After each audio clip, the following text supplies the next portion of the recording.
Eu vos saúdo com a paz do Senhor, sou o evangelista Wellington, da sede da Assembleia de Deus Montese. Estamos aqui para ministrarmos a 7ª lição dos jovens.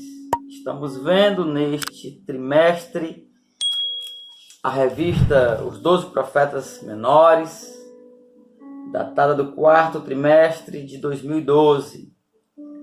Advertências e consolações para a santificação da Igreja de Cristo.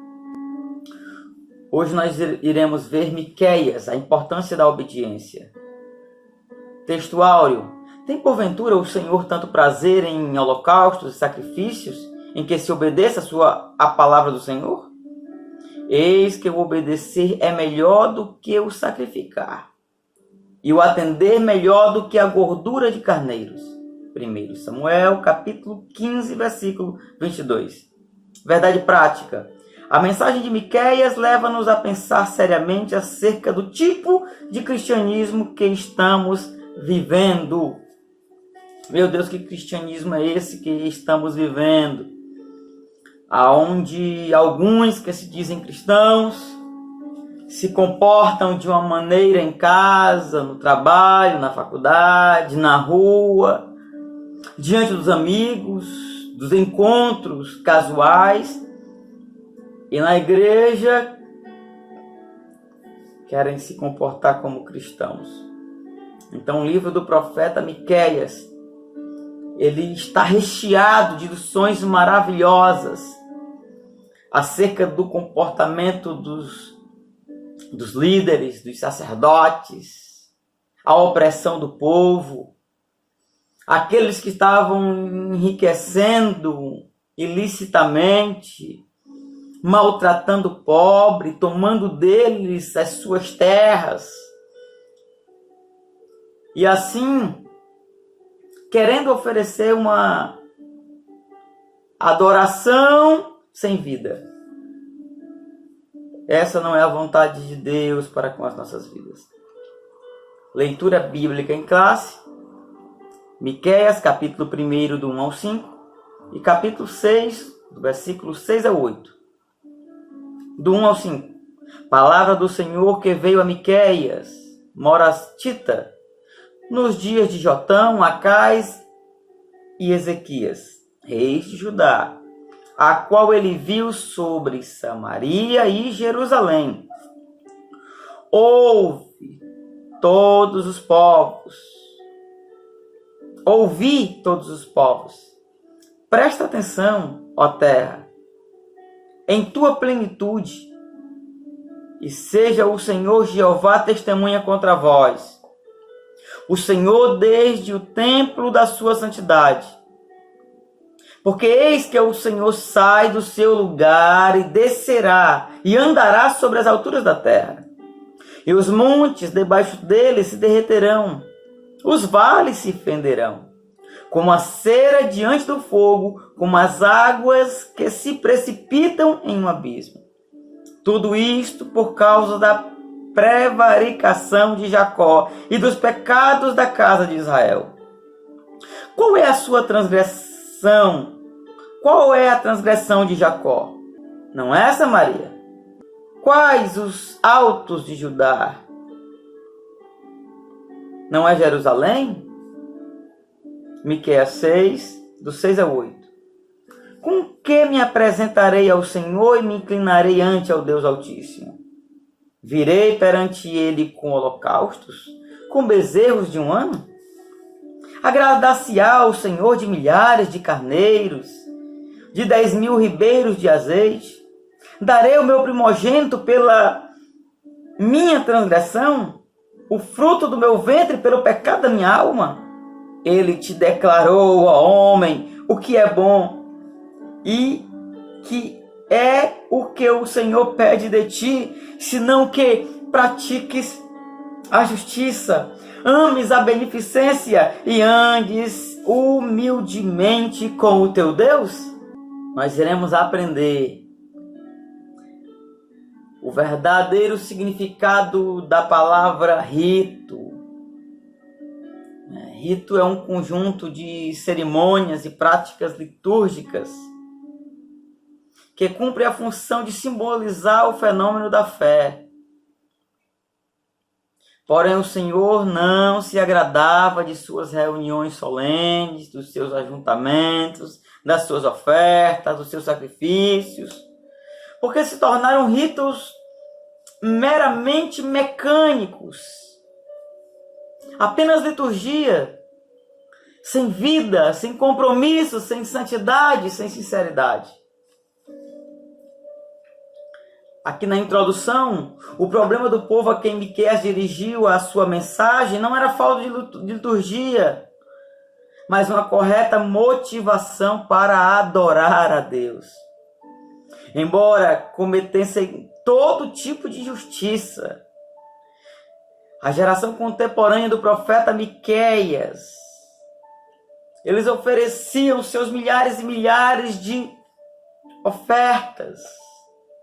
Eles traziam lá os seus gados gordos, as suas ovelhas sem nenhuma mancha. Eles ofereciam os sacrifícios pelos seus pecados. Mas na sua vida cotidiana havia suborno, havia engano, havia opressão. Meu Deus, como isso é lamentável. A vida cotidiana não condizer com a vida diante do altar, diante da igreja, diante do Senhor. Sabe qual é o grande problema? Se é que podemos chamar de problema, do nosso ponto de vista, é que Deus está atento a cada um de nós, não somente na hora do culto, na hora da oferta, diante do altar. O Senhor observa cada um dos nossos passos. Os seus olhos estão como chamas de fogo e Ele contempla o mais profundo do nosso interior, do meu interior, do seu interior. Essa lição tem 4 pontos. O livro de Miqueias, a obediência a Deus, o ritual religioso. Em 4º lugar, o grande mandamento. O contexto histórico. O profeta Miqueias, ele era da cidade de Moresete-Gat, a uns 32 quilômetros a sudoeste de Jerusalém. Ele cita alguns reis, Jotão, Acais e Ezequias. É interessante que o profeta Miqueias, ele profetizou na mesma época de um grande profeta, que está entre os profetas maiores, que é o profeta Isaías. O profeta que recebeu revelações extraordinárias da parte de Deus. Revelações acerca do seu nascimento, da sua crucificação. Tantas revelações gloriosas nós podemos contemplar no livro do profeta Isaías. Alguns eruditos vão dizer que Miqueias era até mesmo discípulo de Isaías. Mas sabe o que é glorioso diante de tudo isso? Miqueias, ao contrário do profeta Isaías, que fazia parte da elite de Israel, era um homem simples, um homem do campo. Alguns estudiosos vão dizer que ele era um pastor, devido à maneira que ele se expressa, se referindo tantas vezes ao campo. Ele é um homem que observou bem de perto a opressão do seu povo. Ele conheceu tantos pais de famílias que, ao serem humilhados, despejados do seu lar, da sua terra, ficaram sofrendo, angustiados, porque não tinha mais a terra para plantar o pão de cada dia. E agora estavam passando dificuldades financeiras. E sabe, esses grandes ricões, os príncipes aceitando suborno para julgar as causas, quando este pobre procurava o juízo. O profeta Miqueias viu isso bem de perto. Mas Deus encheu o seu coração de ousadia, de poder. Meu Deus, que coisa gloriosa! Olha como ele vai dizer no capítulo 3, versículo 8. Portanto, eu estou cheio do poder do Espírito Santo de Jeová. Ele era um homem tão simples. Deixa eu te dizer, quantas vezes você se acha tão simples? Aí sentado no último banco do conjunto. Mas Deus quer te encher do poder dele, da glória dele, da autoridade dele. Ele quer te usar nestes últimos dias. Sabe, eu falei há pouco que havia um grande profeta, o profeta Isaías. Deus usa grandes profetas, mas Deus usa pequenos profetas. Eu pude observar que na mensagem do profeta Miqueias, Deus revelou para ele o lugar aonde seria o nascimento daquele que governaria a humanidade no sentido espiritual. E no reino milenar dos quais Miqueias também tem essa revelação. Ele teve uma revelação para o seu momento, ele teve uma revelação para alguns séculos depois, no local do nascimento de Cristo. E tu, Belém Efrata, demasiadamente pequena para estar entre os milhares de Judá, de ti me sairá aquele que há de ser o príncipe de Israel. Aleluia! E ele tem uma visão para alguns séculos depois, por que não dizer milhares de anos? Ele vai ter uma visão do milênio, do Senhor Jesus Cristo reinando no milênio. Que profeta, podemos dizer que foi um grande homem de Deus. Que mensagem gloriosa! Ele foi alguém que teve tanta relevância na época dele, que mais de 100 anos depois, Jeremias vai citar, no livro de Jeremias é citado o seu nome. Miqueias deixou um legado. E sabe qual foi o legado que Miqueias deixou? O legado de ser a voz de Deus entre os homens. O legado de ser um canal de Deus para aquela geração. Essa não é apenas mais uma aula.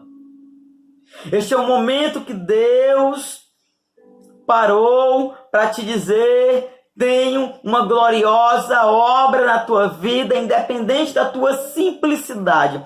É na tua simplicidade que eu quero te usar. É na tua pequenez que eu quero te usar. Eu quero fazer da tua vida um legado que, mesmo que algumas gerações passem, alguém se lembrará de ti como um canal de bênção para essa geração. Aleluia!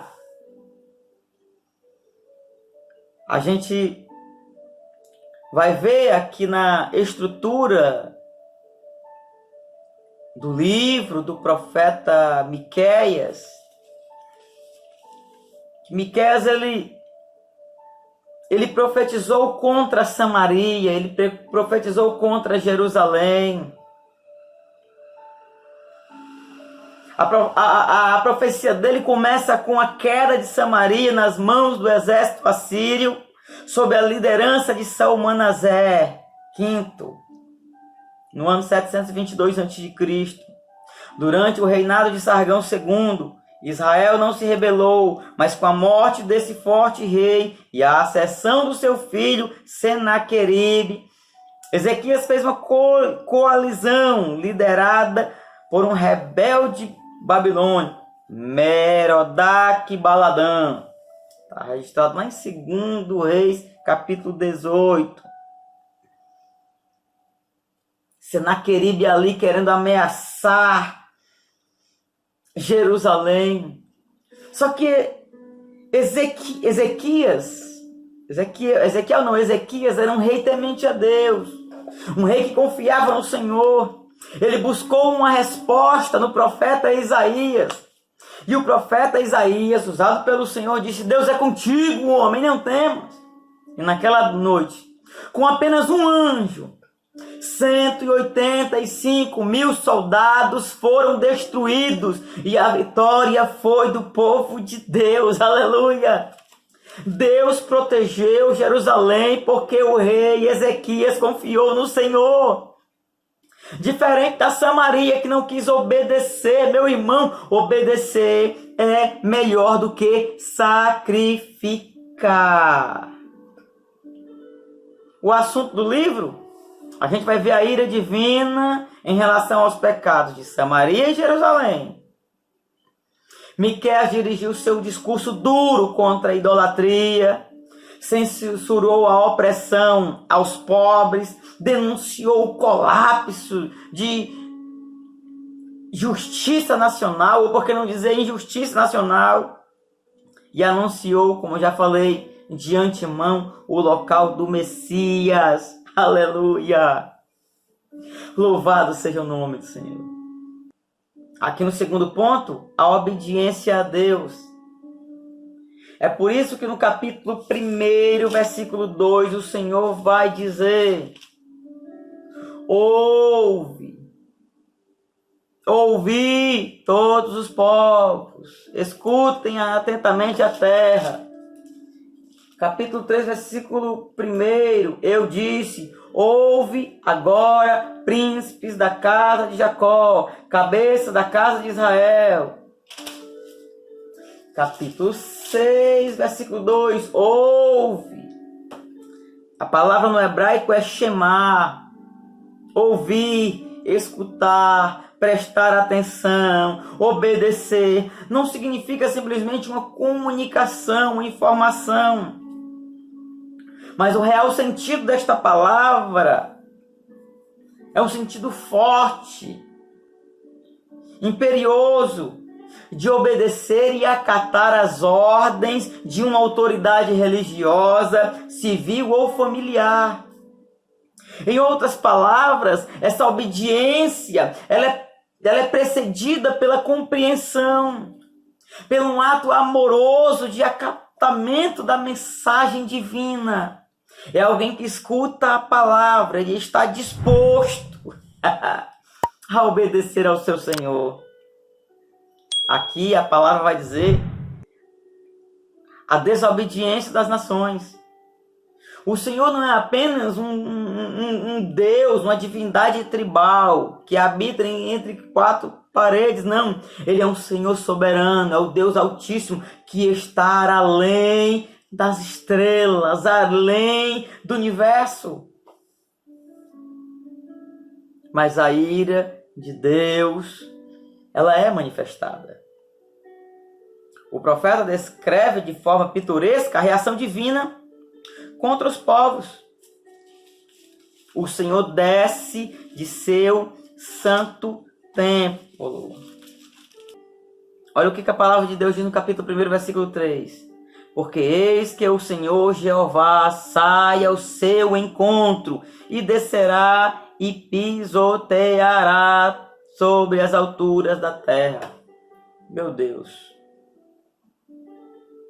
Essa é uma visita que nós precisamos temer. É quando o Senhor vem com a sua ira por causa da desobediência. Essa presença majestosa, muitas vezes, ela causa terremotos, furacões. Nem a natureza se controla diante da grandeza do poderoso Deus. Aleluia! Aqui no capítulo 3 nós vamos ver o ritual religioso. Basicamente, rito é um conjunto de cerimônias e práticas litúrgicas que cumpre a função de simbolizar o fenômeno da fé. Ritos, no latim, significa cerimônia religiosa, uso, costume, hábito, forma, processo, modo. Sabe, parece que na vida de muitos rapazes e moças, a casa do Senhor se tornou um lugar comum. Ixi, rapaz, a gente porta mais esse hino. Só canta ele, é. Só prega a mesma coisa, é. Meu Deus. A casa do Senhor não pode se tornar um lugar comum. A casa do Senhor é um lugar onde a cada dia o Senhor manifesta o seu perdão, o seu amor, a sua misericórdia. Nós precisamos chegar lá com gratidão a Deus. No Antigo Testamento, esta palavra é muito usada para o sacrifício, as festividades religiosas, tais como a Páscoa, a festa dos tabernáculos, a festa das trombetas. Mas no cristianismo, a liturgia é bem simples. Não tem ninguém oferecendo gado, sacrifício de animal. Há duas ordenanças, que é o batismo em águas e a Santa Ceia. Isso fala de um relacionamento íntimo, de um relacionamento sincero, de alguém que tem o prazer de acordar, tomar café, trabalhar, estudar e passar o dia na presença do Senhor, conversando com Ele, se relacionando com Ele. Não é apenas um rito, não é apenas uma oferta, não é apenas aquilo que eu levo nas minhas mãos, é o Deus que eu carrego no meu coração. No capítulo, aqui no segundo tópico do terceiro ponto, a gente vai ver o diálogo de Deus com o povo. Aqui no capítulo 6. O que Deus fez de mal para que Israel pudesse rejeitá-lo? Se você pode ler depois, capítulo 6, versículos 1 ao 3. O que foi que Deus fez de mal para a humanidade rejeitar a Deus? Ele enviou o seu filho para morrer no seu lugar, no nosso lugar. E a gente vê rapazes e moças, homens, mulheres, crianças, adolescentes, obreiros muitas vezes, dando as costas para Deus, parece que é uma amnésia. Se esqueceram de todos os benefícios do Senhor. Capítulo 6, versículo 4, o Senhor vai dizer: porque eu te fiz subir da terra do Egito, da casa da servidão, te remi, te enviei diante de ti a Moisés e Arão e Miriam, povo meu. Lembra-te agora o que te consultou contra ti Balaque? Olha Deus lembrando o seu povo, os benefícios que havia lhe concedido. Ei, rapaz, moça, Deus já tem nos abençoado de uma maneira tão gloriosa e poderosa. Aqueles homens e aquelas mulheres estavam querendo entregar para Deus mais do que o que Deus estava pedindo. Capítulo 6, versículo 7. Porventura o Senhor Jeová se deleitará com milhares de carneiros, com 10 milhares de rios de azeite? Dar-lhe-ia o meu primogênito por causa da minha transgressão e o fruto das minhas entranhas pelos pecados da minha alma. Eles estavam querendo dar aquilo que Deus não estava pedindo. E o que Deus verdadeiramente queria, que eram as suas vidas, o seu pensamento, a intenção do seu coração, os seus projetos de vida, os seus relacionamentos, a maneira como se relacionar com os outros. O que Deus verdadeiramente queria era isso. Eles não estavam lhes dando. Aqui no capítulo 4, o grande mandamento, a vontade de Deus. Qual é o estilo de vida que agrada a Deus? Parece que as pessoas não estão muito interessadas em viver de uma maneira que agrade a Deus. Olha a maneira que o profeta é usado. Com que me apresentarei diante do Senhor Jeová e adorarei diante do Deus Altíssimo? Apresentar-me-ei diante dele com holocaustos ou com bezerro de um ano? Meus amados irmãos, como eu já falei e volto a dizer, não é só o que está na nossa mão, não é só uma grande oferta, um grande dízimo. Olha o que Deus quer. O profeta aqui indignado mostra para o povo. Capítulo 6, versículo 8. Ele te mostrou, ó homem, aquilo que é bom. E o que é que o Senhor pede de ti, senão que faças justiça? Meu irmão, parece que é tão fácil sermos injustos. Tantos rapazes e moças que se dizem cristãos são injustos com os seus pais, são injustos com os seus líderes, são injustos com os seus professores, são injustos com os seus patrões. Meu Deus! Aí chega na igreja e quer oferecer louvor. É muita hipocrisia, meus irmãos. Que ames a beneficência. Parece que nós só estamos preocupados com o nosso umbigo, com as nossas vontades, com os nossos desejos, e nos esquecemos daqueles que precisam. Mas a palavra de Deus ei, quer se apresentar diante de mim. Ame a beneficência. Ame ser misericordioso. Ame abrir a mão, ser generoso, compartilhe aquilo que Deus te deu, aleluia. Em terceiro lugar, andes com humildade diante do teu Deus. Parece que Deus não pode dar muita cor pra gente. A gente vê uns rapazinhos, você me desculpa por aquilo. A gente vê uns rapazinhos metidos a besta, né? Porque tá começando a ganhar um saláriozinho melhor, às vezes despreza o pai, despreza a mãe, não ajuda a pagar as contas em casa. Tem uns que se revoltam até contra o dízimo. Irmão, que é o que a palavra diz. Andes diante do Senhor com humildade. Aí muitas vezes porque tá fazendo uma faculdadezinha, tá se achando que é o bichão, a bichona. É o doutor, a doutora. Quer andar com o nariz empinado. Isso é coisa nossa. Eu sei o que é andar com o nariz empinado também. O papai do céu sabe... sabe fazer a gente baixar o nariz, sabe? Porque essa não é a vontade dele. O próprio Cristo renunciou ao seu trono de glória para ser como um de nós.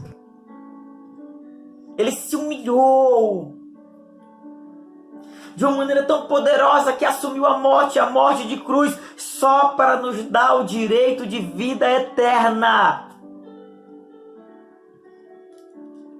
Nós precisamos sermos humildes diante de Deus. Eu creio que Deus vai abençoar de uma maneira muito gloriosa alguns jovens que estão aqui. Deus vai te exaltar. Deus vai realizar o desejo do teu coração, mas a palavra de Deus ao teu coração continua humilde, continua quebrantado, faça justiça, ainda que todos sejam injustos, ames a beneficência, ainda que todos sejam orgulhosos, soberbos e egoístas e queiram tudo para si. Seja humilde, ande com humildade diante de Deus em todos os lugares em que você estiver. A glória do Senhor vai se manifestar na tua vida. A conclusão dessa lição tão gloriosa, tem tanta coisa boa aqui. Tem muita coisa boa, meu Jesus amado. Capítulo 7, versículo 15. Como nos dias em que saíste da terra do Egito, eu lhes mostrarei maravilhas. É o que Deus quer fazer no teu ministério, maravilhas.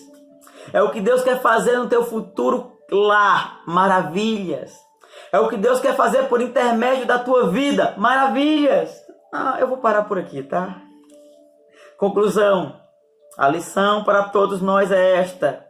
O que importa para Deus não é o que fazemos na igreja, mas a nossa vivência com a família. O que fazemos no trabalho e como nos relacionamos com a sociedade. Sem um verdadeiro arrependimento e um profundo compromisso com Deus, todas as práticas religiosas não passam de rituais vazios e completamente desprovidos de valor espiritual. Que eu, você, como o profeta Miqueias, quem é semelhante a Jeová, possa fazer a diferença na sua igreja, lá no teu trabalho, lá na tua casa, na tua parentela. E Deus vai te honrar. Deus vai te abençoar. Que Deus em Cristo manifeste, transborde as bênçãos que Ele já te deu na sua vida. E não se esqueça que o segredo do sucesso é a intimidade com Deus.